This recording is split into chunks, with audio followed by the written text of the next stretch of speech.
Okey, Assalamualaikum. So, hari ini kita sambung lagi untuk soalan nombor 6. Okey, soalan 6, jadual 3 menunjukkan skor pencapaian bagi 2 orang peserta dalam 5 ujian matematik. Diberi min bagi Heri. Min bagi Heri. Mana Heri? Ini Heri. Min dia ialah 69.8. Hitung nilai X. X ni disuruh hitung. So, kena tahulah apa tu min. Min tu maksudnya tambah semua kemudian bahagi dengan berapa bilangan ujian yang ada. Kat sini ada 5 ujian. So, kita bahagi dengan 5. So, nak tulis kat mana? Macam biasa pada ruang jawapan. Okey, tapi saya tulis kat sini je lah. Kita sempit-sempitkan kat sini. So, min adalah sama dengan, kita tambah semua markah Heri tu. 64 tambah 85 tambah 70 tambah X tambah 90 per dengan berapa ujian? Ada 5 ujian. Min dia berapa? 69.8. So kita boleh padam min ni, kita boleh padam lah. Min ni kita padam, kita letak maklumat yang diberi iaitu 69.8. Okey. Kemudian kita nak cari nilai X. So kita cari nilai X. Ataupun kita boleh terus tekan kalkulator sebenarnya. Kita tekan saja 69.8. Kemudian sama dengan kita tekan dekat atas ni. Ada 2 pecahan. Bahagian atas dia adalah 64 tambah dengan 85 tambah 70 tambah lagi X. X kat mana? Atas ni X. Pada atas ni ada X. Kemudian tambah lagi 90. Untuk bawah kita ada bahagi dengan 5. So jawapan kita buat shift solve sama dengan. So dapatlah X kita ialah 40. X sama dengan 40. Nak buat macam ni dalam SPM pun tak apa. InsyaAllah tak hilang markah. Asalkan jalan kerja yang dekat atas ni ditunjukkan. Jalan atas tu ditunjukkan lah macam mana dapat dia. Selesai yang pertama, kita pergi untuk soalan yang kedua. Diberi min bagi Mika sama dengan Heri. So Mika pun dia punya min juga ialah 69.8 dan sisihan piawai bagi Heri ialah 17.69. Adakah Mika dipilih sebagai pemenang? Berikan justifikasi anda. Okey, min dah sama. Kalau min dah sama, next kita nak check apa lagi? Kita akan check dengan sisihan piawai. Okey, so macam mana nak cari sisihan piawai? Langkah pertama kita cari min, langkah kedua kita cari variance. Min dah ada, kita cari variance. Okey, so nak cari variance, nak buat macam mana? Setiap nombor ni kita kuasakan dengan 2. Dia punya, okey, Heri, dia punya sisihan piawai kita dah tahu 17.67. Untuk Mika belum, so kita ni, setiap nombor ni kita kuasa 2 kan. 73 kuasa 2. Tambah 65 kuasa 2, tambah 73 kuasa 2, 58 kuasa 2, tambah 80 kuasa 2, per dengan ada 5 ujian, tolak dengan min, dia kata sama. So kalau sama, inilah sama dia 69.8. So kita ada 69.8 kuasa 2. And kita, ni bukan soalan A, ni soalan B Kemudian kita tekanlah kalkulator kita. So kita ada pecahan dekat atas ialah 73 kuasa 2. 73 kuasa 2 tambah 65 kuasa 2 tambah 73 kuasa 2 tambah 58 kuasa 2 tambah 80 kuasa 2. Bawah dia ada 5. Tepi dia ada tolak dengan 69.8 kuasa 2. So kita akan dapat, okey, so kita akan dapat 1434 per 25. Okey, tapi kita bukan nak cari variance, kita nak cari sisihan piawai.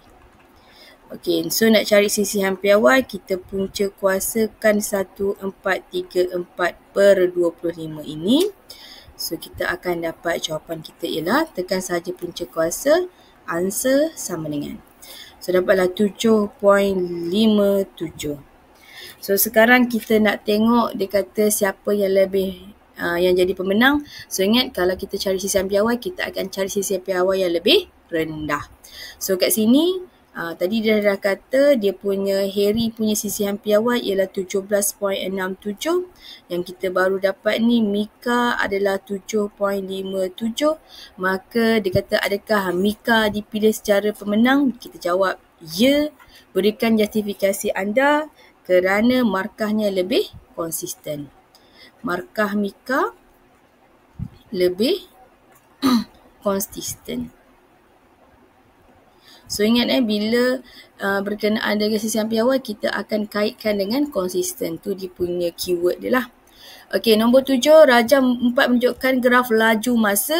Okey, laju dalam meter per saat, ini pun saat. Okey, tak ada masalah. Bagi pergerakan sebuah kereta dalam tempoh T saat, hitung nyah pecutan. Gerakan itu tersebut dalam meter per saat bagi 8 saat yang pertama. Nyah pecutan tu maksudnya dia makin slow. Boleh jadi nyah pecutan. Nyah pecutan. Macam mana nak kira nyah pecutan? So kita kira laju dia bahagi dengan masa. So dia suruh kira nyah pecutan. So nak kira nyah pecutan, so dia punya laju bahagi dengan masa. Laju dia 15 tolak dengan 10 bahagi dengan masa dia 8. So kita dapat 15 tolak 10 ialah 5. 5 bahagi dengan 8. So kita dah dapatlah 0.625. Dia punya nyah pecutan. Itu nilai T jika jumlah jarak yang dilalui oleh kereta itu ialah 245. Nak kira jumlah jarak, kita akan kira luas di bawah graf. So kalau tengok luas di bawah graf kat sini, kita boleh tengok ada beberapa kawasan. Ini ialah katakan kawasan pertama, kawasan A. So dekat ini ialah kawasan B. Okey, so kita ada dua kawasan dan dua-dua bentuk itu ialah trapezium. Kalau trapezium macam biasa kita bayangkan dia adalah sebuah kereta. Sini kereta naik ke atas, ini kereta, ini bumbung dia. Jadi apa nak buat? Kita pun darabkan cari luas, iaitu 1/2 darab dengan yang bahagian bawah ni 15 tambah dengan bumbung dia 10. 15 tambah dengan 10 darab dengan tinggi kereta ni ialah 8. Tambah dengan kereta ni pula dekat sini kita tengok dia punya tayar dia. So tayar dia daripada sini sampai sini. So jarak dia kita ambil yang belakang tolak yang depan. So T tolak 8. Panjang ni ialah T tolak 8. Manakala yang bumbung ni pun sama. Yang hujung tolak yang hujung. 20 tolak 8. So dapat 12. So kita ada 1/2 darab dalam kurungan T tolak 8. Darab dengan 12. Darab dengan tinggi dia. Tinggi dia lah. Darab dengan 10. Akan dapat sama dengan 245. 245. Sekejap, tak muat pula.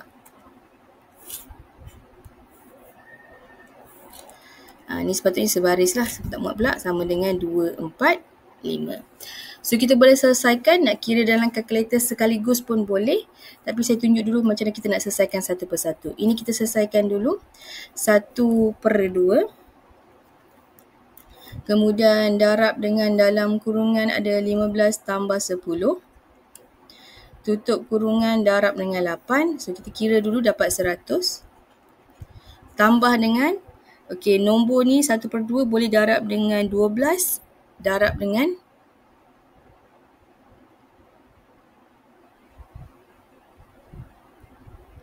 okey, ni hasil tambah. Sorry, ni tambah.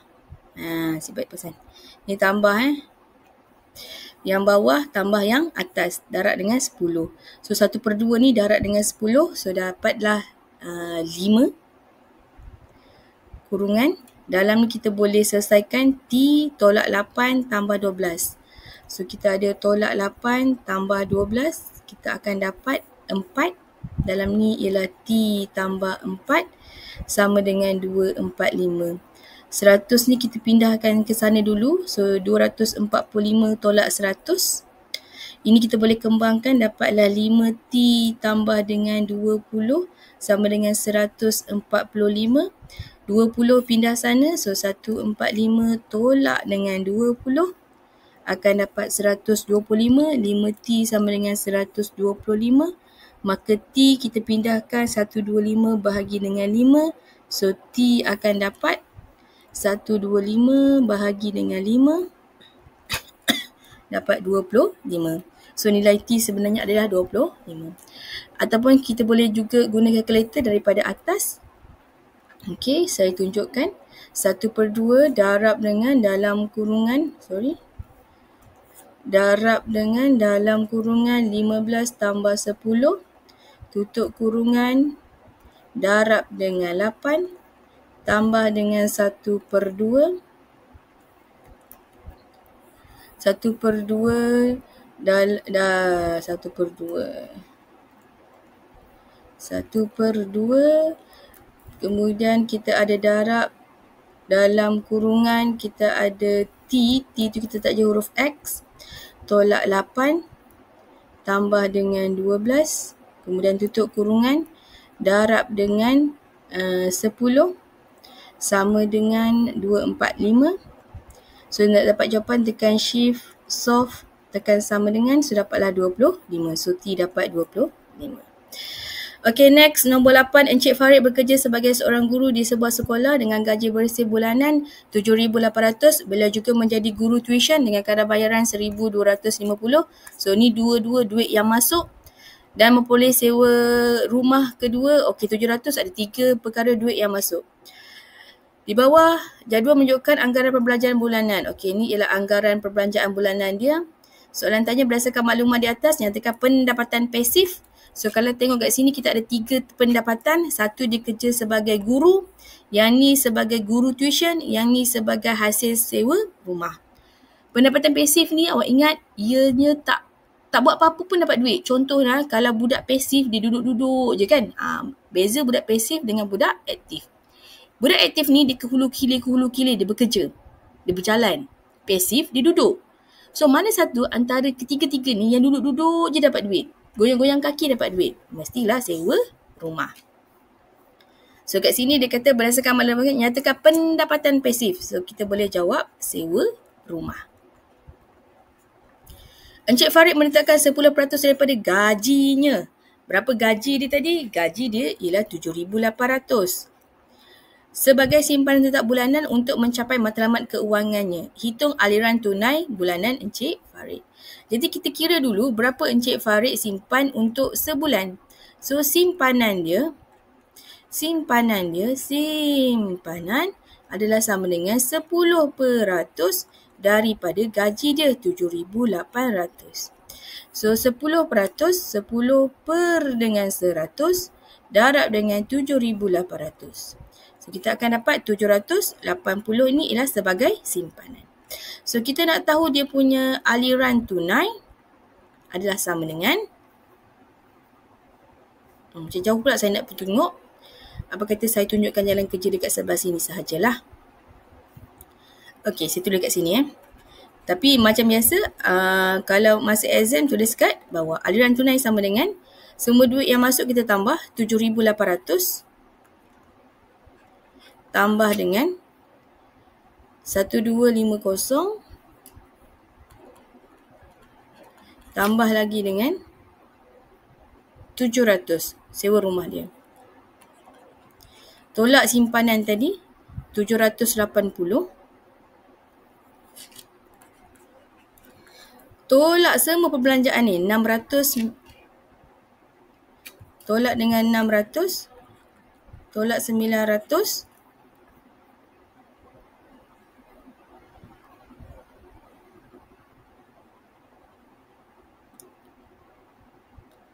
Okey, 600, 900, 700, tolak 350, tolak 200, tolak 100, tolak 400, tolak 350. So kita kiralah aliran tunai dia. 7,800 tambah dengan 1,250 tambah 700 tolak dengan 780 tolak 600 tolak 700 tolak 350 tolak 200 tolak 100 tolak 400 tolak 350. So, berapakah jawapan dia? Kita dapat 6,270. Oh, kejap. Ada yang saya salah ke? Kejap tengok balik.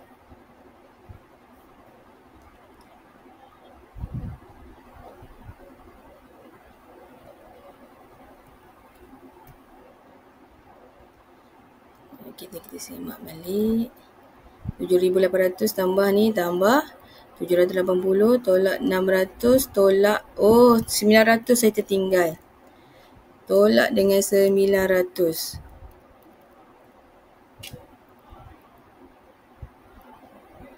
Tolak 900 tolak 900 saya tertinggal.